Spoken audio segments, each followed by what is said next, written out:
tons of information to give you today in terms of credit repair and restoration. But before you get started, I just wanted to say this show is brought to you by Independent Capital Group. If you are interested in getting into real estate investing, but don't have the time to really do all the heavy lifting that comes with it, the people at Independent Capital Group are trained professionals who will be able to do that for you.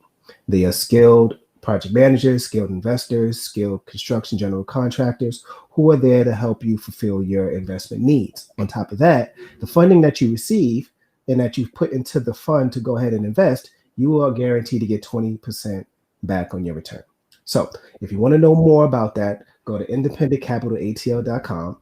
Again, that's independentcapitalatl.com, and you get more information there. Independent Capital Group, Black owned for Black people who are trying to get green money. All right. Amen. So, so let's get on with the show. So we got we need to get a shout out and show our respects to the great Hank Aaron who died this week. You know what I'm saying? Yes. A great American hero. You know what I'm saying? He basically was a home run king. You know what I'm saying? Right here in Atlanta, not only in the sports world but in the business world. Owned the BMW dealership, owned a bunch of Popeyes in the city. Nonprofits and so forth to help the community. So, you know what I'm saying, he's a pillar and will always be remembered in our state and our city and worldwide. You know? Absolutely. Shout out to Chastity Simmons. Good evening. Thank you for being on. So what I want to do is I want to introduce our guest tonight. So we have Quincy and Shakima Ford, credit specialists, extraordinaires, the king and queen over there doing great things in terms of getting people back to where they need to be in terms of credit, because we know how powerful credit is, especially when you're trying to build wealth. So what we're going to do today is we actually are going to give the floor to them so they can just drop all the gems they have in terms of credit repair, credit restoration, credit monitoring, tips, tricks, and myths. All right. But before we got a shout out to Omega Psi Phi Fraternity Incorporated. Oh my goodness. Yeah, that's right. Shout out to the homies that are on here who are Omegas. Yes. Shout out to Phi Beta Sigma too. All right. We in the building also. Anyway, so look, before we start, Shakima and Quincy, again, thank you for being on the show with us. Definitely. We're gonna give it to you to do a toast before we get started. So the floor is yours. Toast to whatever you want to. We are going to toast. Not that we were prepared or anything, but we are going to toast to 2021 being a year of prosperity and good health and wealth. There you go. Our toast. 100. I like it. If y'all say so. All right, let's get it. DP, the floor is yours, brother. So, Shakima and Quincy, you guys have been running this credit business for how long now? How long have you guys been in business? It'll be 3 years exactly. March 13th, I want to say. Okay. So what made you decide? I've heard the story, but the people need to hear it, and we want to keep it condensed now. So Quincy can get his piece in too. That was right. Yeah. So what made you decide to get into the credit repair or even the financial business? Because you had a lucrative career in engineering. You know what I'm saying? Mm-hmm. I did. Shout out to the engineers. And we all shout out to SC State. Right. Yeah. HBCU. Right. Hello. Shout out to SC State and the engineering building. So yeah. So we having too much fun.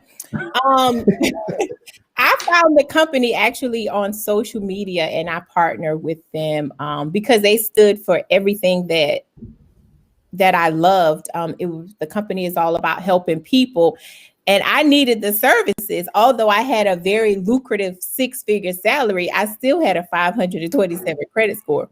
Now, was that from shopping too much? Is that? Let me ask Quincy that. Wait, no, this is my turn. But it came from a lot of things, not understanding how my credit score was calculated, maxing out my credit cards, Nordstrom, Neiman Market, everybody that would give me a card. I'm telling you, I had it.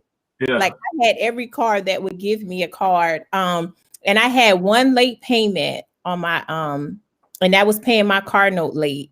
not because I didn't have I just simply forgot, and it costed me 96 points on top of me having all the maxed out credit cards. So now that I understand how my score is calculated, I'm much, much better when it comes to maintaining a good credit score.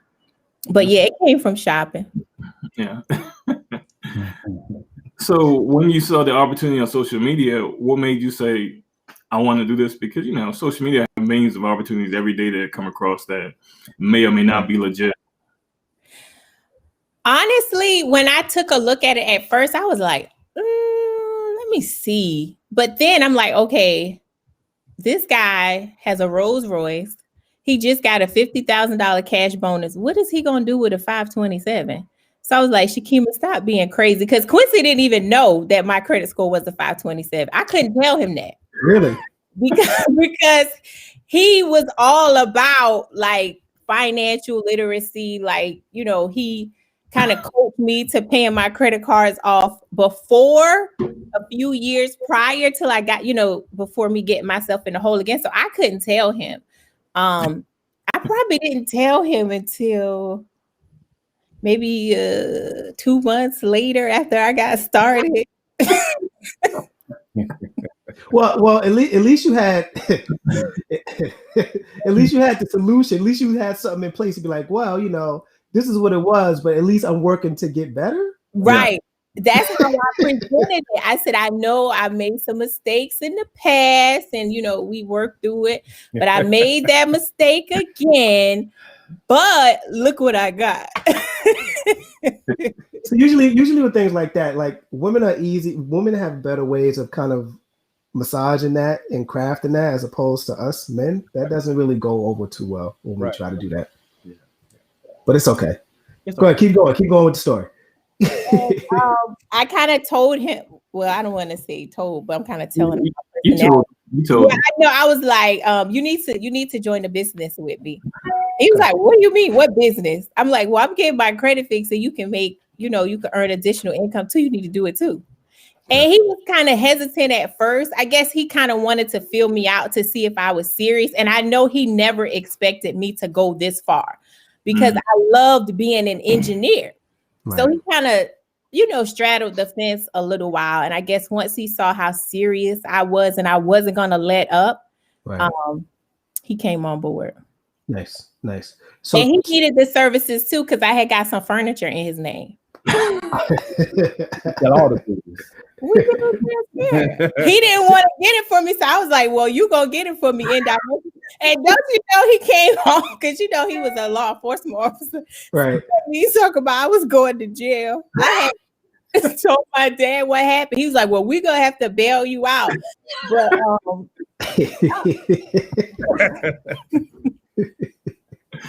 hey, listen, I love the real talk. This is why the show is named Real Talk with DP and right. So Quincy, let me ask you. So yes, Shakima go ahead and push you on to the business, right? Yes, and she kind of gives you the foundation of what it is in terms of the credit repair and restoration and everything that it has to offer. Right. So when you did your due diligence, what was your thoughts as, you know, when you was doing a deep dive into, okay, what is this business really all about, and what is my wife into? Right. Before I get into that, let me first give a praise to my Lord and Savior, and thank you and Deb and DP for the opportunity and Independent Capital Group. So thank you all for this platform, for allowing us to speak on. So no problem, brother. Thank you. What y'all are doing. To not negate anything that she just said, but she did make a very valid point that in the beginning, when we first started dating, etc., she had good credit, and not initially, but through the course of our marriage, we was able to get her established. Mm-hmm. So that's a good thing that I think that I think she took for granted.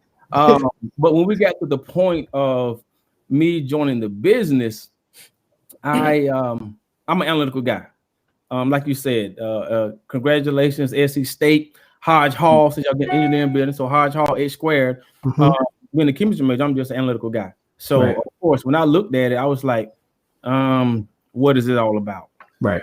So of course I did my research, I looked into it, and it was everything that we initially did to get her to the credit score that we got before she went out and did excess shopping.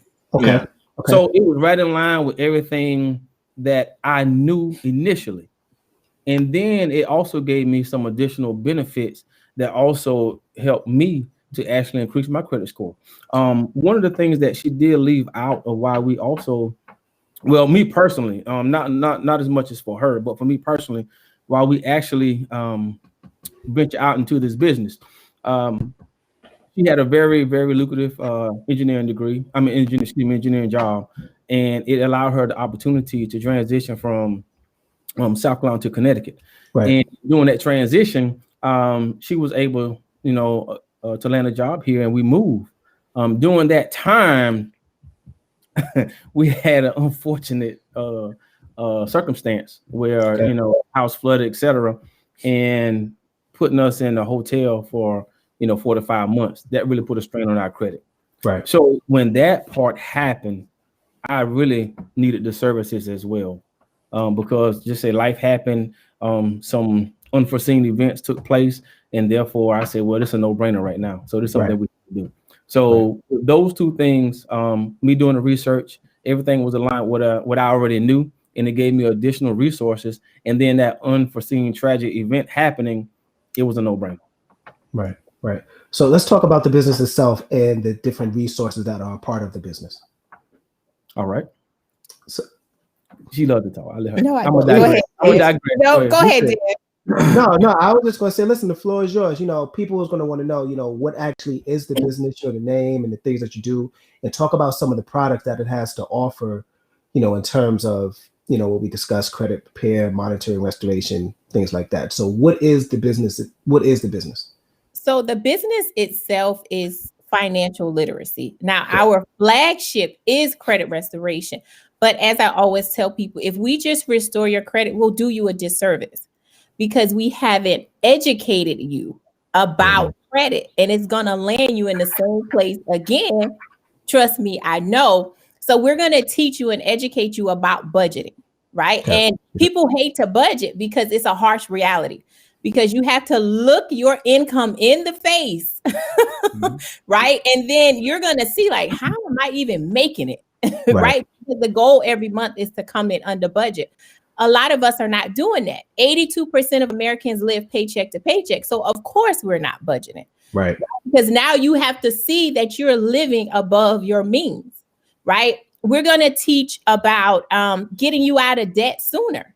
Right. We're going to help you save money on interest rates. But the good thing is that your lifestyle doesn't have to be adjusted. It's totally based off your income. Of course, we're going to monitor your identity, right?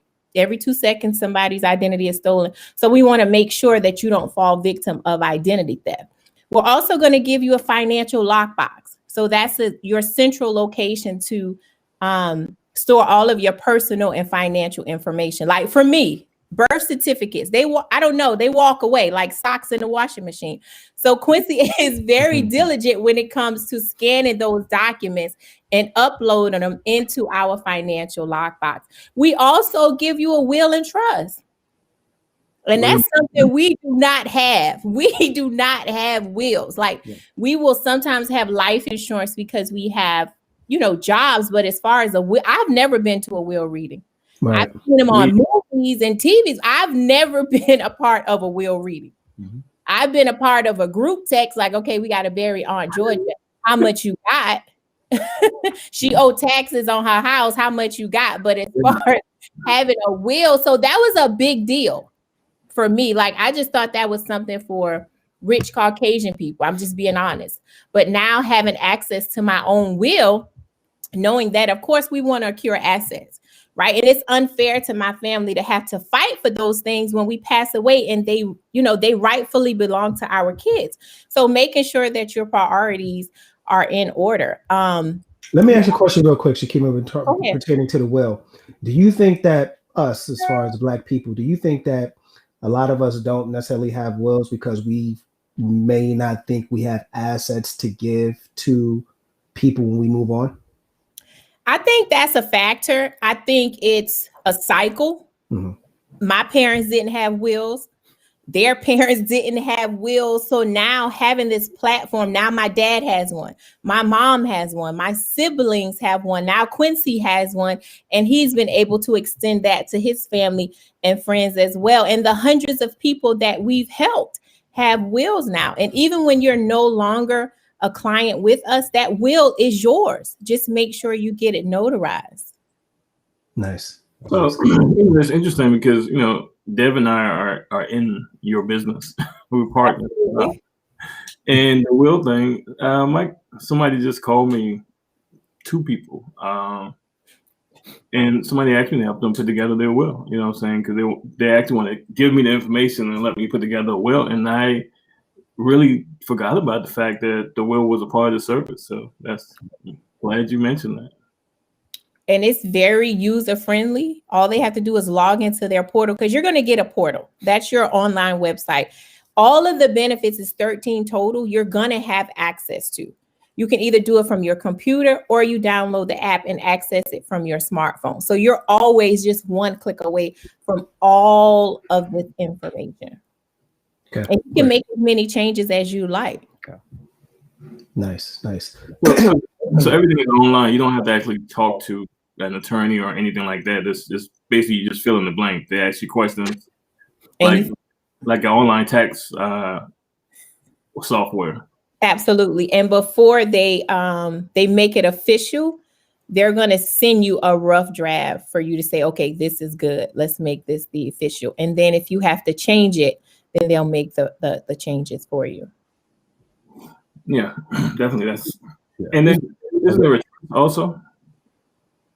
Say that again, DP. Trust. The trust. Yeah. The trust and the power of attorney. And y'all already talked about the power of attorney before. Go ahead. The trust and the power of attorney.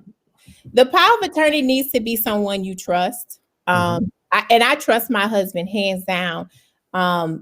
I just, maybe he won't be feeling me that day. And they may say, you want to resuscitate her? He'd be like, nah. I truly hope that's not the case, but let's keep it going. No, I'm just making a joke about it. But he is my power of attorney. He's over my estate. It's definitely Quincy. That's what's up. Yeah. That's what's up. So let's talk about. Oh, go ahead, DP. Go ahead. The trust. How does that actually work? Because everybody hears the term trust and how great it's supposed to be, but nobody actually understands it. But most people don't. Yeah, most people won't either, because it's something that you really, really need to dig into. But they've made it as simple as they can. But we also have credit attorneys available if anyone has any questions about filling out anything. Okay. I don't want to furthermore confuse anybody. So let me ask you a question, because normally when people hear about credit, especially Black people, either you're scared of it because you really don't understand it and how it can be a useful tool for you, right? And then you have other people who will say, I don't want to get into credit at all. I'd rather just buy everything, debt free and with cash. Mm-hmm. But you may not be in a position to actually be able to do that. Mm-hmm. So can we talk about how important it is to understand how to use credit as a tool? Right. And that's a really good question, because I do get, I get that a lot. People say, I just rather use cash. And my response is always, why would you use cash when the world runs on credit? The average person does not have $250,000 sitting around to pay for a house. But why would you use your liquid cash? I mean, why would you use your liquid asset when you can leverage credit, somebody else's money? Like, why would you even do that? And it's just because people are uneducated. Okay. Your credit is your financial heartbeat. Like when we had report cards in school, that's your adult report card. Mm-hmm. So why would you not want to leverage somebody else's money instead of using yours when you don't even have to? And I think most people don't understand the power of leveraging. You know, that's the biggest issue. Because I think Black folks have been taught to be in debt is bad, period. Right. And there is good debt. I mean, when you say good debt, it's debt that's helping you make more money. I'm saying it's bringing money into your pocket. The debt is going to cost you something, but as long as it's benefiting you more than the cost and you're making a profit, it's good debt. You know. Right. Yeah. So, go ahead. DP. No, I was gonna say, and I get that, you know, a lot too. That's a good point, DP. People say, well, I don't want to go into debt. Everything is a debt. When you wake up in your house in the morning, you got to pay that light bill.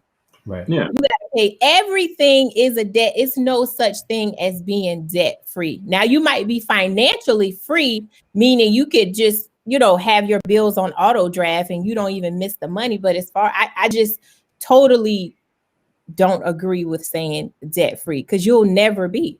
Well, I think it's a matter of mindset and how you approach it, because you know, when it comes to bills itself, you know that you're gonna need these bills in order to basically, you know, survive and live a life, right? So, you know, light bill, gas bill, electricity, you know, rent, mortgage, whatever, you already know those are things that you're gonna be budgeting and come out for. When it's for credit though, you know, credit may be a little different because of how you're approaching it. You know, a lot of times, unfortunately, people take credit and they run the joint up, trying to get stuff that they necessarily don't need at that time, and it falls more materialistic. So they may not have the money to budget to actually make that into like a bill like everything else. And I think that's where they fall victim. Yeah. And that's a good point too. If you have credit challenges, at some point in your life, you had a money problem, right? If you don't fix that money problem, you can't protect your credit. Right. So you're going to have to either reduce your spending or you're going to have to increase your income, bottom line, or you're going to always have credit challenges. Definitely. Now, and I think people also don't understand the cost of bad credit, because it's amazing that poor folks with bad credit pay so much more than rich folks with good credit. You know what I'm saying? If you go buy a car, somebody can go to the Mercedes lot and get a cheaper payment on a much nicer, more expensive car than somebody go to a Kia lot. You know what I'm saying? Just because they got a 750 credit score, they may have 0% interest. You know what I'm saying? Yep. Yeah. When the other person may have to bring $3,000 down and pay $500 a month for a $25,000 car, you know, for 2011 or 2000. I'm telling you, I've seen it all. I've seen it all. Yeah. So let's talk about it. So, okay, I am coming to Quincy and Shakima. I need help, y'all.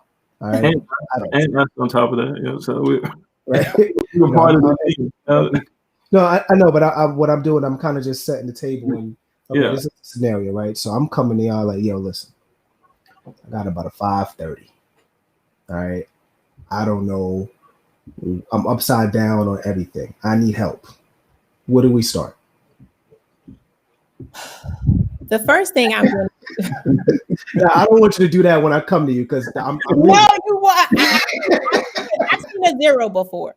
I've seen a 200.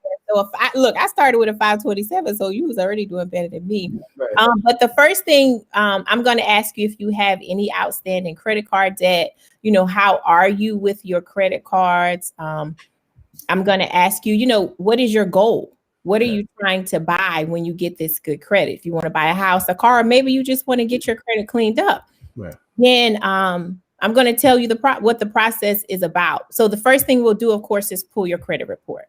Okay. Right. Any negative item on there, meaning late payments, charge-offs, foreclosures, bankruptcies, tax liens, you name it. Right. Any negative item, we're going to dispute with all 3 credit bureaus at one time to get those items deleted. Because what we're going to do is leverage the Fair Credit Reporting Act. Okay. Right. So everything that's reported on your credit report has to be 100% accurate. So we're doing a very detailed analysis, making the credit bureaus prove that this is your debt.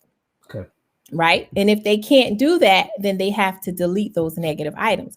So that's why you're going to see results with us in the first 45 to 90 days, because we're disputing everything at one time, right? So once we do that, we get you started, we get you logged into your portal. Now we want to start monitoring your credit through Smart Credit, which gives you 24/7 access to all of your credit scores, your car insurance credit score. You want to purchase a home, your hiring risk index grade, what the employer see when you're seeking new employment, or if you want to get a promotion at work. So hold on. Okay.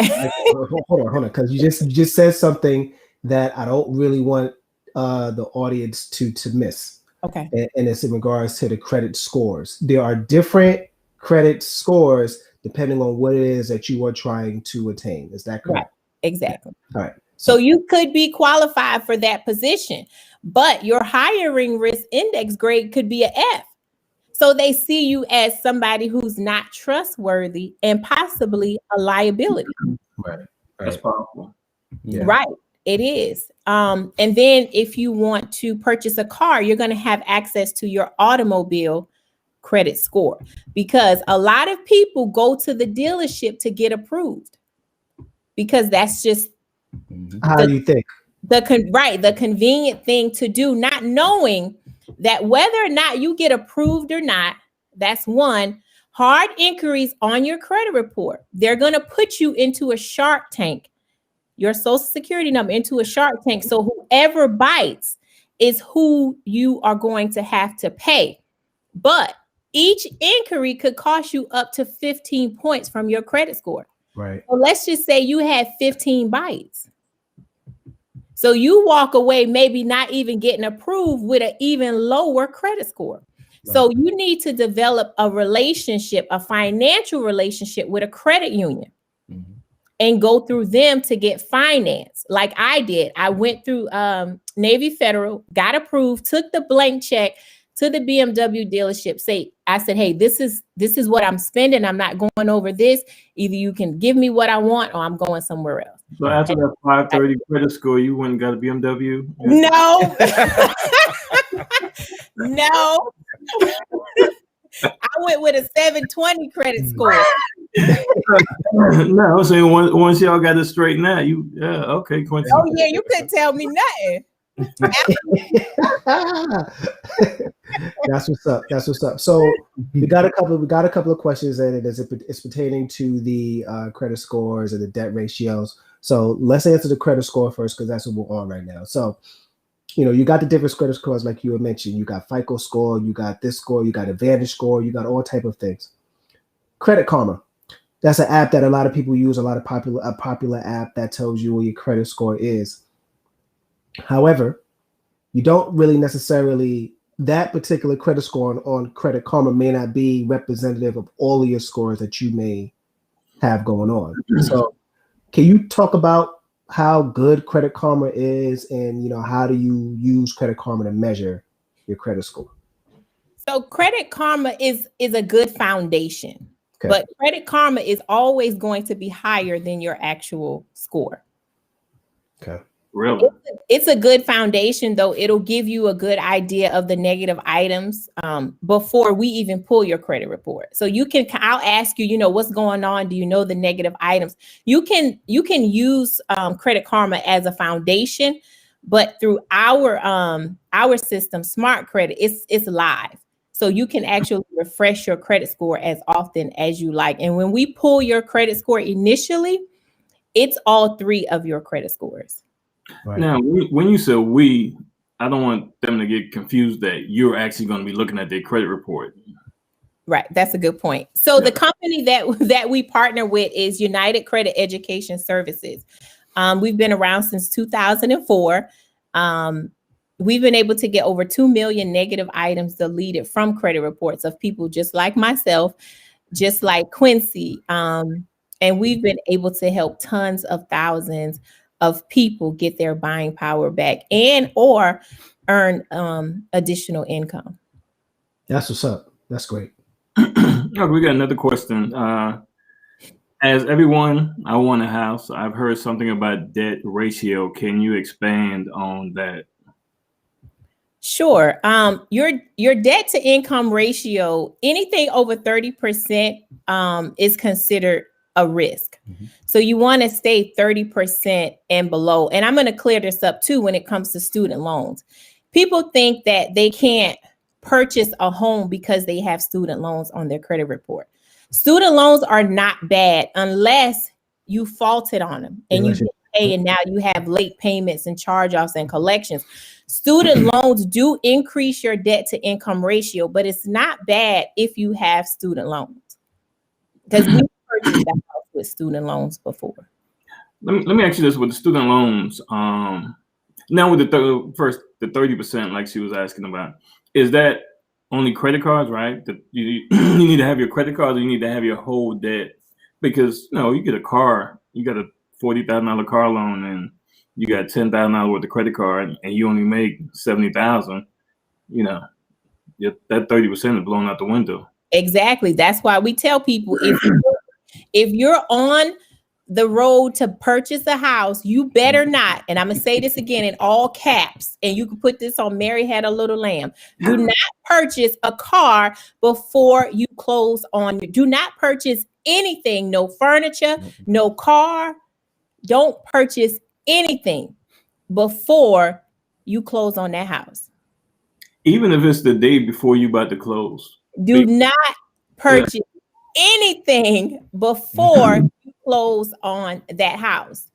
And I'm going to tell, and I'm going to say this because I've heard this before several times, but the banks feel like we as a culture would pay our car note before we pay our house note. Yeah, we'll move and go rent something, but we're not going to let the car go back. Right, exactly. So do not purchase a car before you close on your house. I've seen it done before. Yeah. Because just because you got a great credit score when you got approved and you're going through the process of buying, they're going to run that credit the day before. Before you close, just to make sure that you hadn't done anything crazy and act up your score or your debt to income ratio, because banks, they're hired the best and the brightest to make sure to keep people in check, to make sure they protect their money. You know what I'm saying? Right. Exactly. Now, go ahead. No, I was gonna say, do not again purchase a car before you close on your house. Now, if you planning on buying a house and you got student loans and your student loans are throwing your debt to income ratio off, I know back in the day you could get a deferment and have some type of deferred payment for 6 months or a year, and if you got that grace period, then they won't calculate your student loan payment into your debt. I don't know if that's still the case. There's means around it. There's definitely means around it. And it kind of, not kind of, but it depends on how the lender is feeling. Sometimes they're very flexible when it comes to student loans. Everybody has student loans. Joe Biden said he was, I'm just waiting. I saw something the other day when he said he's going to do $10,000 a year for 5 years if you do community service or you work for some social service or something like that. So that means a lot of folks gonna be doing community service. People will be doing community service for the rest of their life. You know? That's fine. I'll do it. Tell me where to go pick up the trash or get the graffiti off the bridge. Just say I'm there. Now, Shakima, all those pictures you got on Facebook, you're not gonna be on the side of the road picking up no trash. Do you know how much student loans I have? Who won't? Please. Thank you. Now, look, I am not. I painted this whole house. Now, don't let the pretty face fool you and all the glam. I'm not afraid to work. I painted the house by myself. Let me ask Quincy.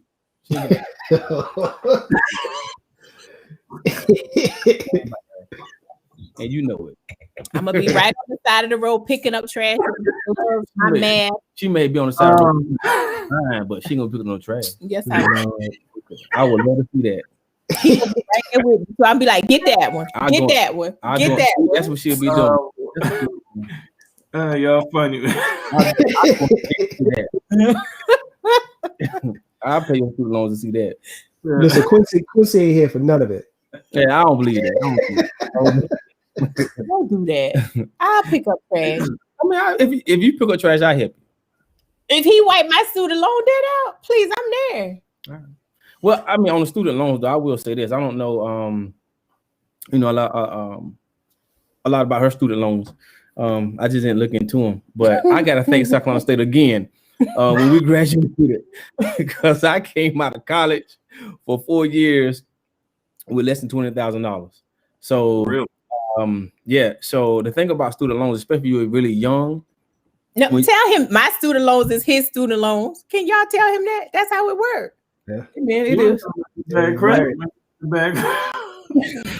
But she didn't tell him about the bad credit, right? So, but anyway, go ahead, keep going, Quincy. What you was going to say? What I was about to say with the student loans, because I encourage a lot of young people to further their education and go to graduate school, etc.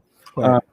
I had the opportunity to go to graduate school, and when I was in graduate school, I had my loans in default. While they were in default, I was able to pay those loans down and eventually pay them off while I was in graduate school. Nice. So when you're thinking about credit, you got to think ahead. You have to think about the future, and you can't just look at it as tomorrow. You said default. Did you mean deferred?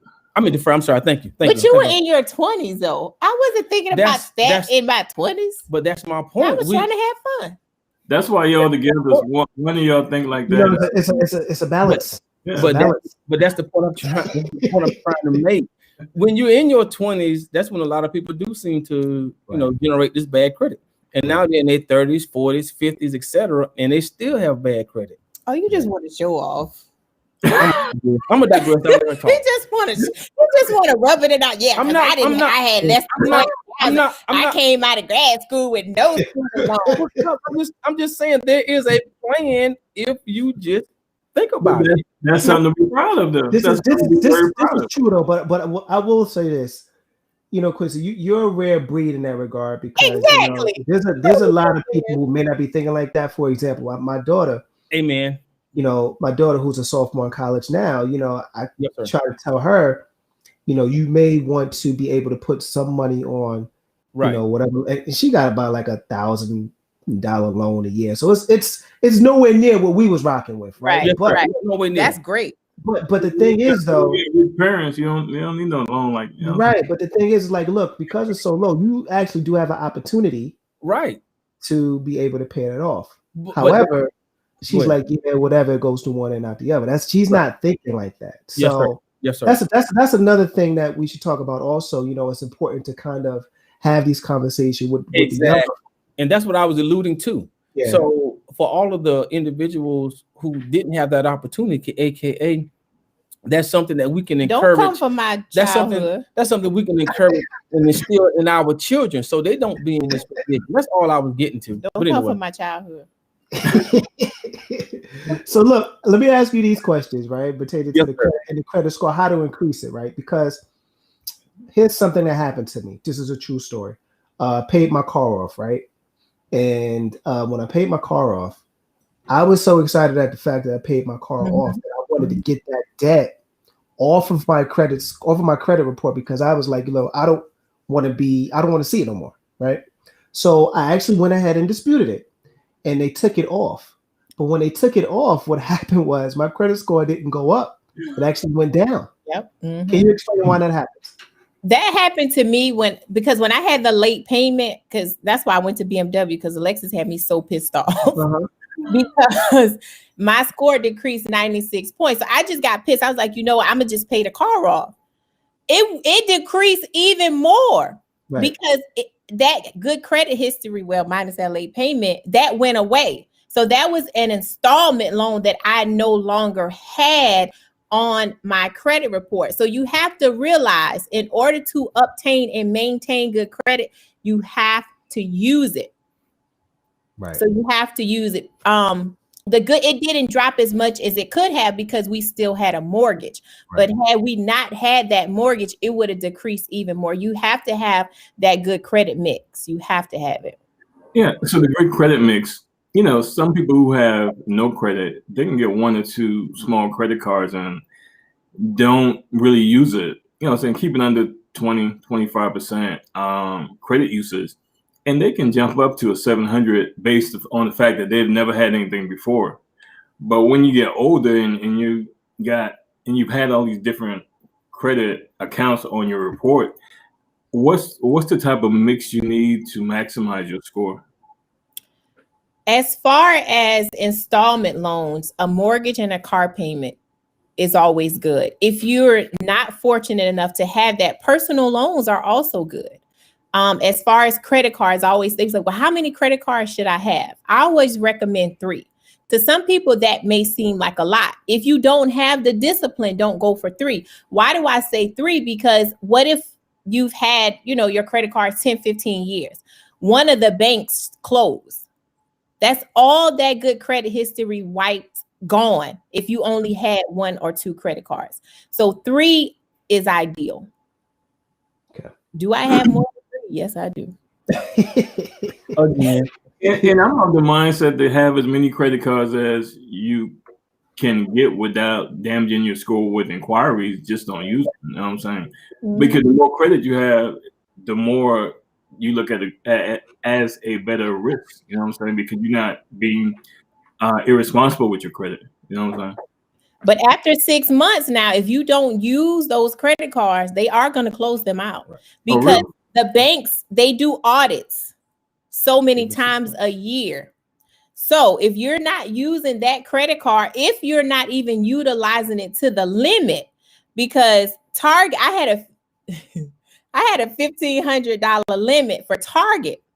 I never used $1,500. I would never go over $400, right?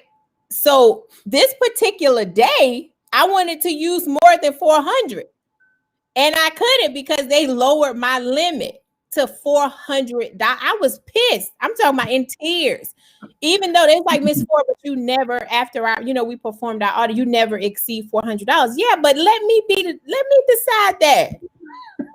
Yeah. Was this recently or when the credit? Sometime last year. Okay, because I know when the last recession, I know even lines of credit, if you weren't using it, they were slashing it. 2% because everybody's on default. You know what I'm saying? They still do that. So if you don't use it, you will definitely lose it. And if you abuse it, you will definitely lose it. And I'm gonna go back to talking about. I just got to clear this up. When we were talking about in your 20s, you're not thinking about financial literacy. I am going to say that we do have a curriculum, right? Starting from the ages of 8 to 18. We're teaching on the matters of financial literacy, on how to budget, the importance of credit. So we have to take that excuse out about, I was never told, because now you have the resources. We also donate scholarship funds every single year to high school seniors and college freshmen. So this year in August, we will donate $600,000 in scholarship funds. So I just wanted to clear that up. Absolutely. And let people know. So if I would have known about this in 2004, I wouldn't have made the mistakes I made. But you know what? Life happens. That's experience, and you're able to pass those nuggets to other people. So right. You only need one person to really know your story, understand it, and be able to learn from it. And then, right. And I had to bring balance because he was such a tightwad, so he needed somebody like me. Money is made to be spent, right, Shakima? Grant Cardone said, no, Grant Cardone. No, hold on. I only said that because I'm like you. I understand that, but that's what my wife tells me. So I get it. So listen, I want to ask. Go ahead. What you gonna say? Grant Cardone said money is to be moved. Money is what is it sitting in the bank for? Like for what? Spend the money. There you go. See, I have 2 things I want to say about credit, and we got another question. Okay. So first thing is regarding the going back to what DP said about get as much credit cards that you have as you can get if you're disciplined with it.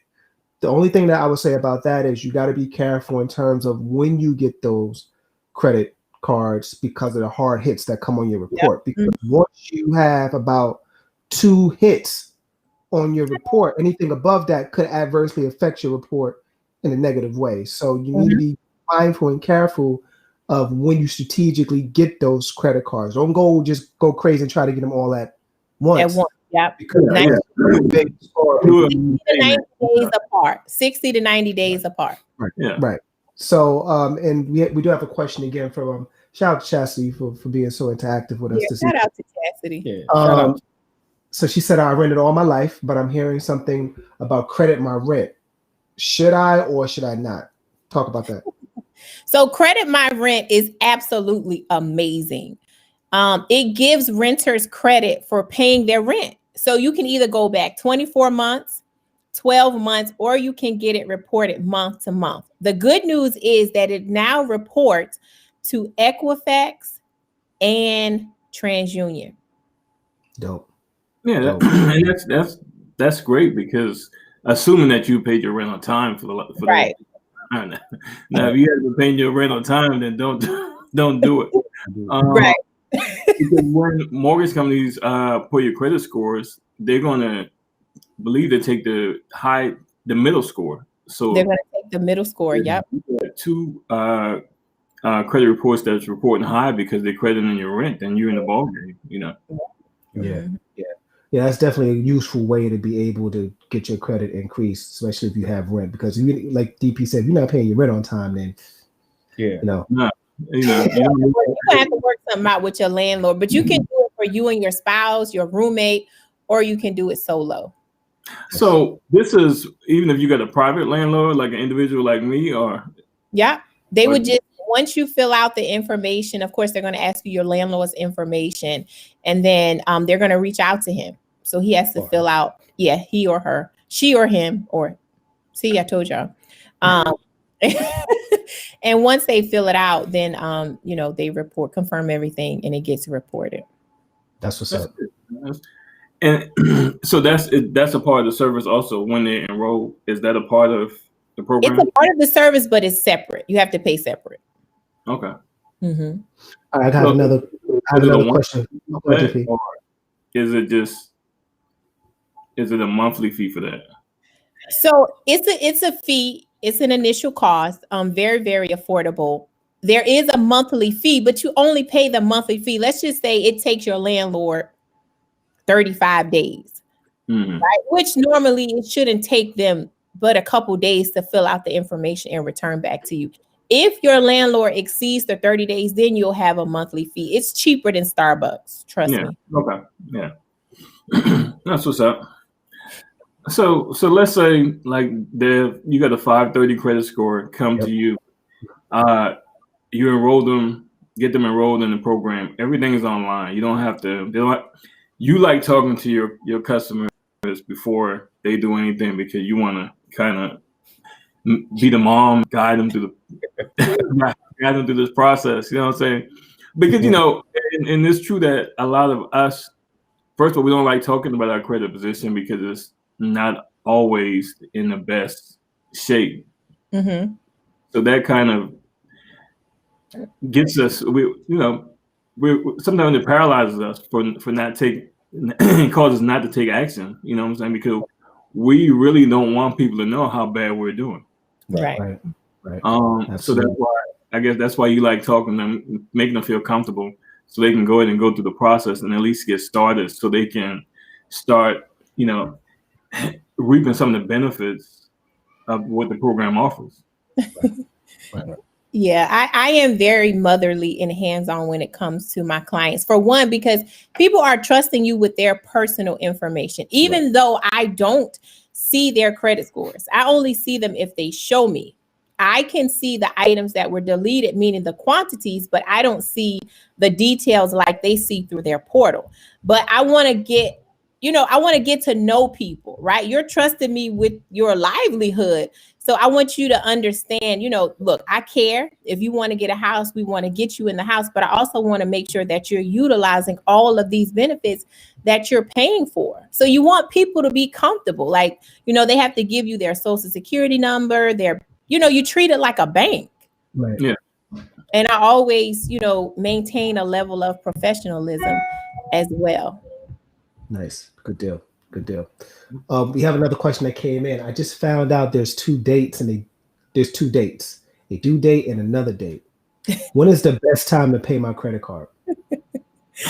Chastity, thank you, Chastity. She got the questions. I mean, are you just sitting there on Google? No, I'm just teasing. So there are, and that Chastity, that is a really good question. So there's a reporting date and there's a due date. We have what we call the 15-3 rule. But let me talk about the reporting date and the due date. So your due date is when your payment is due. Right. If you pay your payment after your due date, it's late, right? Your reporting date is when the lender, the creditors actually report to the credit bureaus. So your due date could be on the 13th. Wait, your due date could be on the third. Wait, let me get 13th. You can say due date on the 13th. Trying to make it easy. So your due date could be on the 30th, right? But the reporting date is on the 25th, right? Roughly. But you're wondering why your credit score is steadily decreasing, even though you're paying your balance or paying it down to 30% and below on the 30th, your due date is the 25th. So what's being reported is that high balance. Right. So you have to know when your reporting date is. You can find it on your statement. It's called statement date, reporting date, or you can even call the credit card companies to see when your reporting date is. So basically, you should not use the card again if you paid off until after the reporting date, so you can get reported the payoff that you just did, and you can use it between after the reporting date and your next due date. Absolutely. Yeah. Absolutely. My dad told me a long time ago, like, yo, call your credit card companies and find out when the reporting date is, because that's a very important date. You need to know. You know what I'm saying? Mm-hmm. And I missed that a lot. A lot. Not now, but not understanding, credit. Yeah. I would just max it out and just pay it whenever I paid it. Like I wasn't into details or anything. So even when I was paying them, I'm like, well, why isn't it helping my score? Because I was missing the reporting date. Also, the balance, the minimum balance. Never do the minimum balance to try to increase your score. Is that correct? Do more than the minimum balance when you're paying. Yeah, as much more as you can do. Like we don't want to put a strain on anybody. We don't want you going on a 40-day water fast because you're trying to pay off your debt. But always do more than, even if you can do $5, $10, $20, it's gonna add up at the end. Right. So always do more. You subscribe to the train of thought that if you're trying to pay off your credit cards because you had an emergency and you had to use your cards, or you just now you trying to buy a house or something, and now you need to get your score up. Start with the card with the lowest balance and try to knock that out, and then that snowball. Yeah, that's called the snowball effect. Believe it or not, the card with the highest balance is going to give you the biggest bang for your buck. Through our smart credit, it's going to tell you the cards that have the high impact and the low impact. The highest impact are going to be the cards with the highest balance. It's also going to tell you how many points your credit score is going to increase if you follow our system. Awesome. That's dope. We got another question that came in. This is from boy Travis. Shout out to Babby. I'm currently with a credit group on Facebook. Is it true that you can call the credit agency to have them remove inquiries without sending an official letter to each agency? Try getting them on the phone first. Right. You can definitely reach out to the credit bureaus. I know some people try to go down the route of it being fraud. I want people to know that that's illegal. and that's a federal offense. So be very mindful.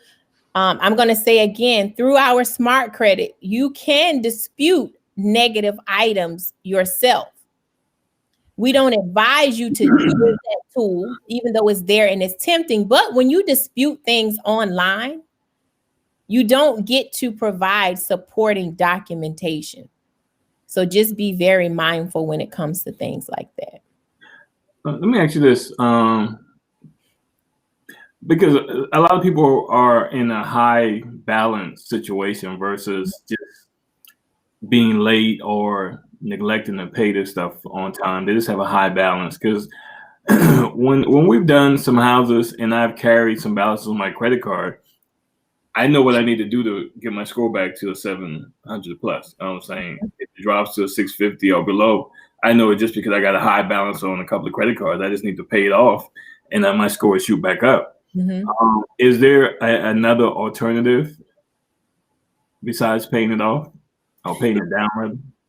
If you don't have any negative items and it's just your credit card utilization, like you're paying your bills on time, your credit utilization is high, your credit history is good, you have a good credit balance, then you can boost your score a little bit more. Like some people like you, they have really good credit, like us, they have really good credit, but they want to get over that hump. What you can do when it comes to your credit card, like I said, the 15-3 rule, 15 days before your payment is due, like let's just say your balance is $200.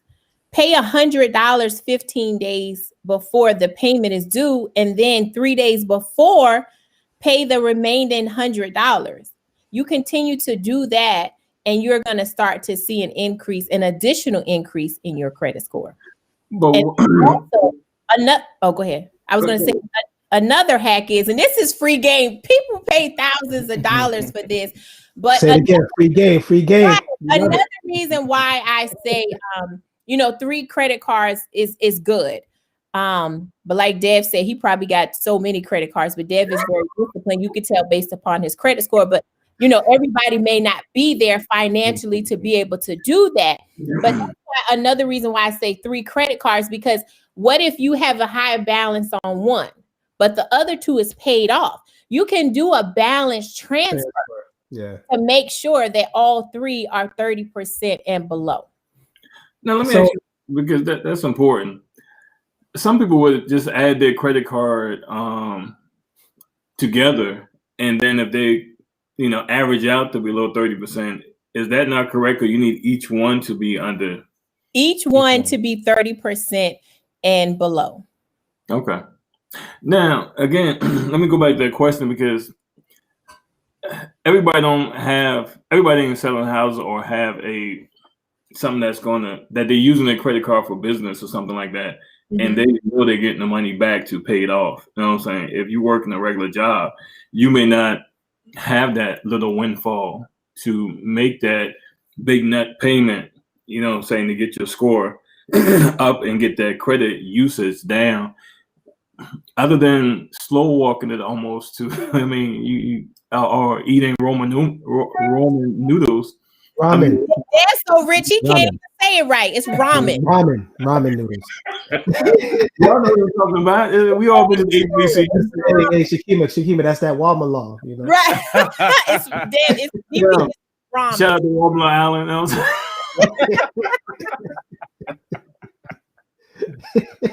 You be hating on Walmart, but No, man, listen, I gotta get it in where I can, because you always give me a hard time for being from New York. He can probably eat 4 noodles.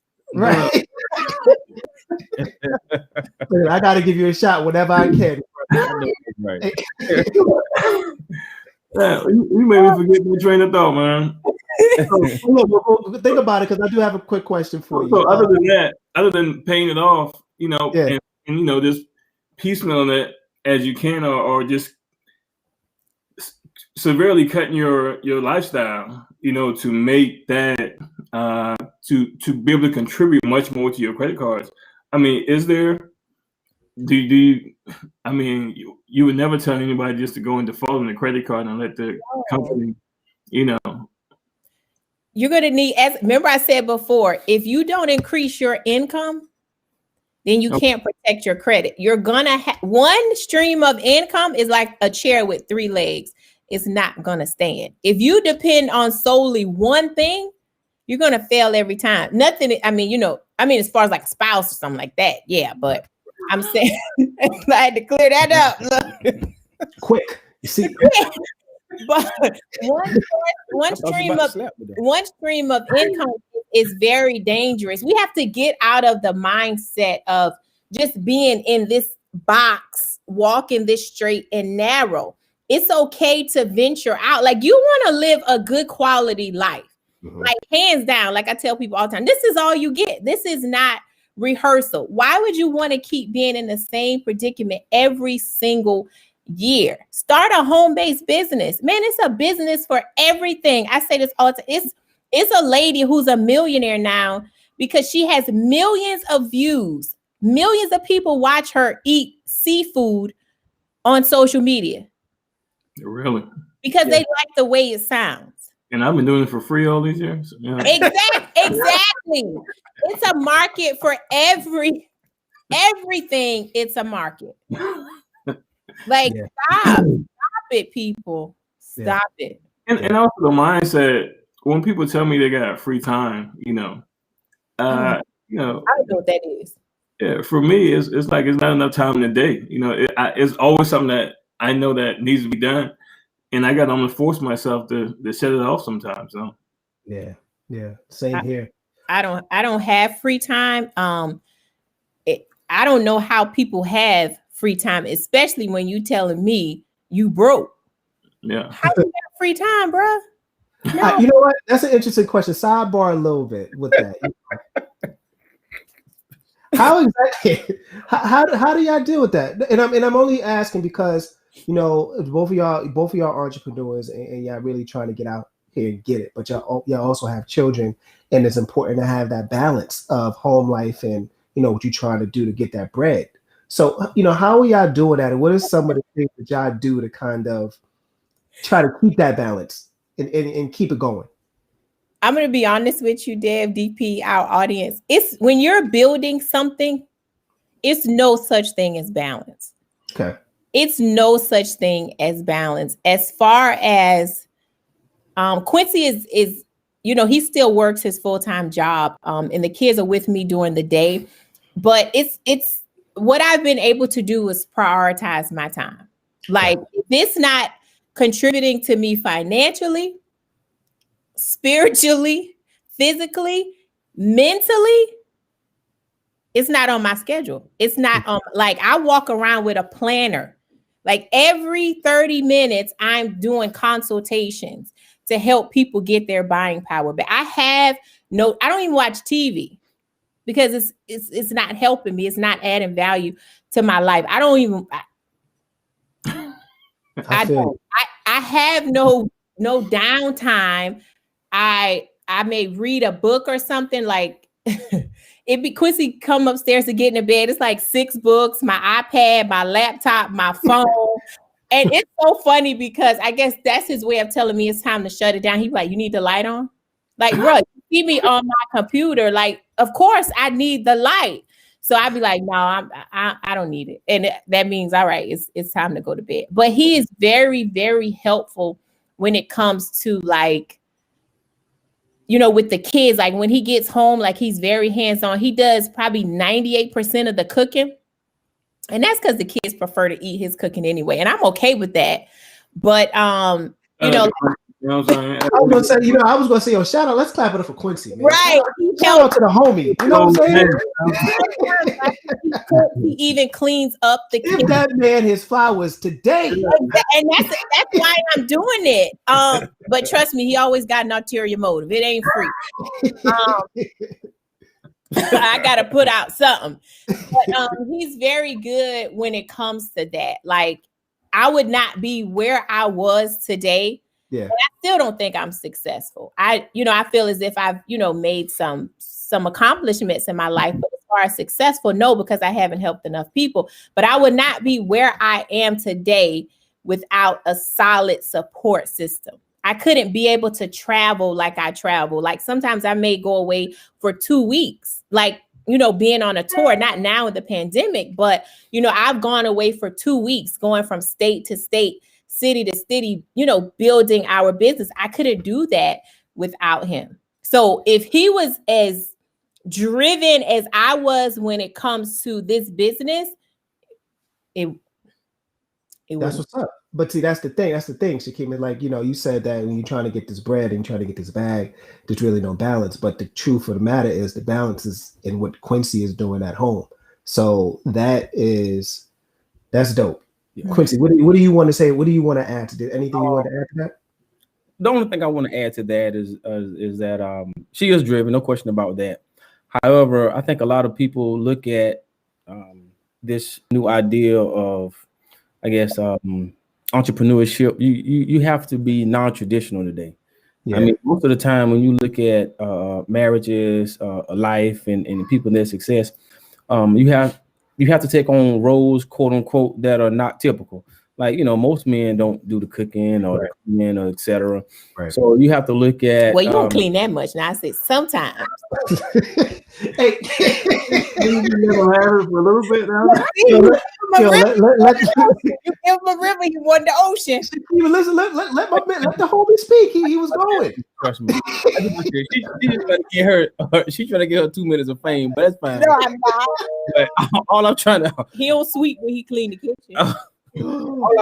All I'm trying to say is that you have to look at your strengths and your weaknesses, and then from that you apply it to the marriage, and then you try to move forward. Mm-hmm. So for whatever reason, man, my strength is cooking. I mean, that's something I like to do. Yes, I think I do it well. Very well. See, I guess she said the kids like my cooking, but she like it more. I mean, I absolutely love when he comes home. And it's funny because he'll call me and he'll be like, "What you cook?" And I'll tell him, I said, "I told you one day I'm gonna surprise you and I'm gonna cook. But today, it ain't today." If it ain't today, it ain't gonna be that one day. That's like that one day. At least you understand that, Quincy, and you go. It's okay. Yeah, I'm used to it. So but that goes with everything, in the marriage, so if you see something that needs to be done, you just try to jump in and try to do it. So yeah, I do spend more time in the kitchen, which is, not typical. Well, I be in there sometimes, like talking to you. Huh? You be on the phone talking, but you don't be talking. Yeah, but I'm in the kitchen. It's not that you be in there more than me. You may cook more, but I be in there. Right. So all I'm saying is just find out your strength, your weakness in the marriage, and then. So cooking is my weakness? I didn't say that. All I'm saying, just find out your strength and your weaknesses within the marriage, and that will bring the balance on this entrepreneurial journey that you and your spouse take on. That's all I'm saying. I like how you wrap that up. Cooking is my weakness. That's not what I said. No, he just said it was his strength. I don't know if I heard that. I don't know if I heard. Are you saying it's not my strength? I didn't say anything. I just said. Well, do you like my cooking? Hey, Shakima, let's talk about this conversation about credit. It ain't about cooking. So there we'll do real talk about cooking, and we'll have that. And we'll have a cooking show, and I'll show you how I get down, and then we can address that. Now, hey, we digressed a little bit. I do have a question back to credit real quick. Go ahead. Now, from what I understand, there is a difference between a charge card and a credit card. Is that true? And if so, what are the differences? So a charge card would be like a store department card, like a Neiman Marcus. Although now they have like Neiman Marcus Visa cards, Neiman Marcus American Express cards. But a major credit card would be like a Discover, a Chase, American Express, Capital One. I do not like Capital One because their interest rates are extremely high. Okay, I'll get it. That's the baby. Shout out to the future, real life. Man. He said he had a stomach ache, so he wanted a Rice Krispie treat. He just wanted his mama, but it's okay. So the thing about charge cards, though, from what I understand, is you can carry a balance from month to month, or with a credit card you can. Is that accurate, or am I off with that? You can carry a balance on any card. Okay. People pay their balances off. Not because it's going to give you a boost every single month in your credit score, but it's to save you money on interest. Like some people just don't want to pay interest. I mean, why would you if you don't have to? Right. But you can always carry a balance. You just make sure you have to keep it 30% and below. And people that are on a fast track for purchasing a home, I don't even tell them to go to 30%. I tell them 10%. Right. All right, good deal. So, Shakina, we talked about how to get your credit score up, but one of the ways that most people will need is an increase in income. So talk about the business opportunity. If you got a high balance on your cards and you don't have any more money coming in month to month than you have been having, now something has to change in order to make those balances go down. Absolutely. Remember I said starting a home-based business, which is perfect for me because, I'm doing virtual school with my kids. I'm able to be home. As long as I have Wi-Fi, I can work from anywhere. I don't have to fix anyone's credit because we have credit attorneys, and they have over 30 years of experience. So we leave it up to the professionals. We leave it up to the experts. All I do every single day is expose people to this information that 73 million people in the world need. And I make a very good income doing that. I get to be myself. I don't have to be anyone else. And just being able to leverage this platform to help other people. Like just knowing that you've helped someone change the trajectory of their family just by referring them to a program that works. Like we're predicted to be $1 billion company in the next couple years. So that is huge. And a lot of people don't want to go back to work. A lot of people are afraid. A lot of moms are having to leave work to be home with their kids. So this home-based business is perfect. Mm-hmm. Dope. Go ahead. I look at what teachers are going through, being forced to go back to the classroom, even though, COVID is still running rampant, and this will be perfect for them. Yeah. Mm-hmm. Yeah. It's perfect for anybody, not just teachers, engineers. Like I've been an engineer for 17 years, and I've had to forgive myself.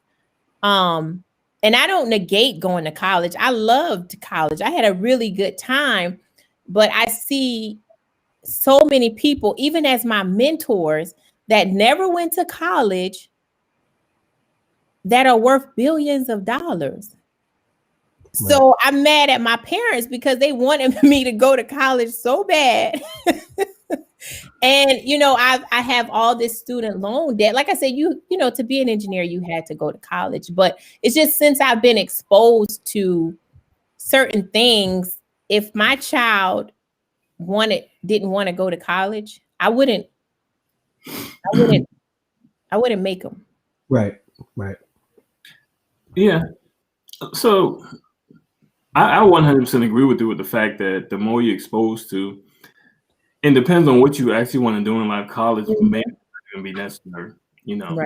I would encourage people to go to college for the first 2 years just for the experience of nothing. Just go have some fun and meet people. I mean, because you will meet people that you would have never bumped into, and they become great friends for the rest of your life. You know what I'm saying?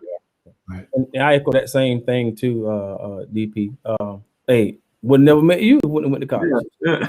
It's some pros and cons to everything that you do venture out into, but there is a lot of a lot of assets you can gain by going to college and seek a higher education. So I just think that you should keep all avenues open. But there may be instances where your kid don't want to go to college, or may want to pursue something else. But I always say that avenue for college is always there. Yeah. You do have what you call the traditional students, and then you have non-traditional students. You look at a lot of our parents who unfortunately didn't have the opportunity to go to college, and they went back at a later time. So, forcing kids to go to college today, that may not be, the absolute best. Mm-hmm. However, I still say keep that option open for them. Yeah. But yeah, just being exposed to this business and looking at a lot of individuals that I did go to college with, etc. I wouldn't change it for nothing in the world. I would. Yeah, I mean, it was a great experience, but It was. I mean, I had a lot of fun. I've gained a lot of knowledge. I would have never been an engineer without going to college. I think if I had to do it all over again, just all out honesty, knowing what I know now, I would have made sure I was in a better financial decision before. Because when I came out of college, I had like almost $60,000 in student loans, but my salary was $28,500. Yeah. I definitely agree with that. However, I think that's why we definitely need to push financial literacy. Exactly. And that's what I really love about this platform. Not only do we restore your credit, but you get so many additional services that you have at your fingertips that you really have to take ownership of and utilize it. It's included, so definitely use it. But at the end of the day, the financial literacy is a driving force for me. If you can teach individuals about financial literacy, it don't really matter what avenue they do decide to partake in. Our prayers, and what we're striving for, that if our kids do go to college, they can go and don't have to worry about student loans. So that won't be an issue. And that's what I think we really need to try to teach and encourage. Yeah, get your credit fixed, get your credit restored. However, while you're getting your credit restored, learn this financial literacy so you can pass the information on to the next generation, because that's what it's all about. To me, that's the key. I like that. We got one more question from Chastity dealing with the debit card. So it says, can my debit card positively affect my credit score, or should I stick with a traditional credit card? Your debit cards do nothing when it comes to building your credit. Use your credit cards, just use what you can afford to pay back. So you are already going to spend the money anyway. Just spend it on your credit card and go pay it. Now, if you have the overdraft protection on your account, on your bank account, that can be reported to the credit bureaus. So if you don't pay those overage fees and it goes into a charge off and a collection, that will be reported to the credit bureaus. It's going to be on your credit report as a credit card. So let's just say it goes up to $500. Bless you. I don't know if you coughed or sneezed, but it'll show a credit limit of $500.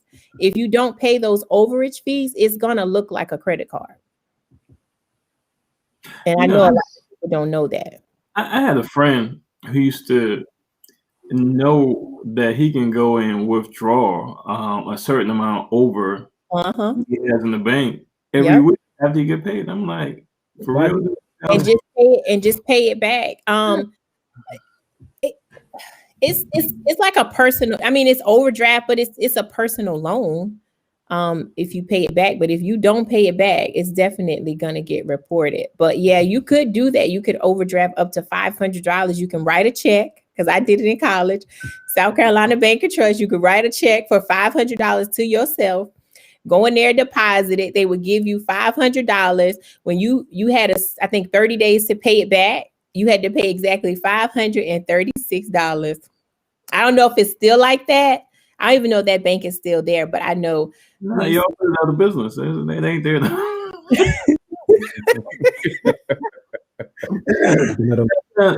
What is seedy practices was their demise, Shakima? Huh? Don't teach them how to get back in bed. Right. No, I was in college. That was a long time ago. I don't know if they still have that bank or not. Now, what's the cost of the program to go through the credit or the financial literacy part of it, and then what's the cost of it to become a seller of it? To become a broker. So to become a customer is less than $200. Okay. And that's going to cover your Bank of America did that also. That's going to cover the activation fee and access to all 13 of those benefits. We also still have the discounts on medication. We have our travel club where you can book travel for free. You could save a ton of money. When I went to Las Vegas the year before last, I spent $241 at MGM for 4 days and 3 nights. So we have that. So it's less than $200 to get started. After that, it's less than $90 a month. And you only pay that less than $90 a month for as long as you use the services. So we don't bind you to any type of contract or anything. It's once you reach your desired credit score, you can definitely call and cancel. To become a broker with us, meaning to invest in your future to earn income while referring people to the program, is less than $300. So for less than $300, you have the opportunity to build $1 million business and get your credit restored. And I tell people all the time, the worst thing that could ever happen is that you get good credit. That's the worst thing that could happen, because when you become a broker, you're still going to get your credit fixed as well. So the services you're referring people to, you're going to take advantage of those as well. Now, there's an additional benefit for doing a home-based business, period. The tax benefits, you get to write off stuff because now you're a subcontractor basically. Yeah, you are. A percentage of your mortgage, your car payment, your cell phone, your maintenance, because I have to look a certain way because I'm in the business of customer service. So my my people like for me to look a certain way. That's an allowance. Right. It feels good to have packages come and I can own up to it now, because I tell like that's a write-off. I have to look a certain way. So your car, part of that can be right off. Your gas. And look, when you go to dinner with entrepreneurs, it's a big difference because everybody is fighting to pay that tab because they want to write off. But if you go with a bunch of people who work 9 to 5s, who barely making it, they're gonna be like, okay, yours was 36, yours was 27, yours was 16. But if you're an entrepreneur, everybody is grabbing for that tab. I'm telling you, it's totally different. And even when you call the IRS, if you call for a personal matter, you might as well get a sleeping bag because you're gonna be on hold for days. But if you call about a business matter, like 10, 15 minutes, and you're talking to somebody. Like, I mean, the tax write-offs are like my computers, like I said, my cell phones, gas in my car, dinner, whatever. Like you could go to China and work for 5 minutes and you over there for 2 weeks. You just wrote the whole trip off. Yeah, with your food and everything. You could use everything. Right. I do that all the time. Yeah. Just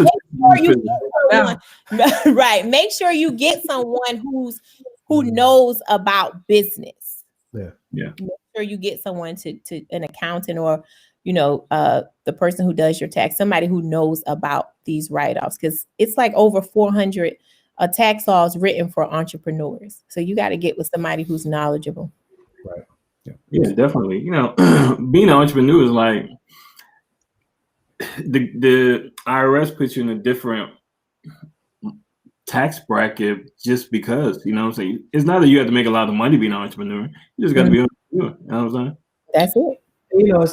And the other thing about that is even to register your business with the IRS and even with whatever state you're in, we're not talking about hundreds and hundreds of dollars. If anything, you may be talking about $100 just to register your name. And then and then the tax identification number, you get that for free. Right? Yeah. So you can actually start a business for about $150 and really, take it to where you want. Is what you put in is what you're gonna get out. Yeah. So and that thing, another thing that's gonna be very beneficial to everybody that's involved in this business is that foreclosures and evictions about to come, on a mass scale, you know what I'm saying? Because this moratorium has to end at some point. Yep. When that happens, if you get evicted, that's on your credit report. You get foreclosed, that's on your credit report. Buy anything in the near future, you're gonna have to get your credit repaired. Right. Yeah. Yep. And after you get that foreclosure, you have to wait 2 years before you can purchase a home after it's deleted from your credit report. Yeah. Wow. So you don't want to wait 2 years to get it deleted and then have to wait another 2 years. As soon as you get that, you want to go ahead and get it deleted so your clock starts from that point. You know what I'm saying? Right.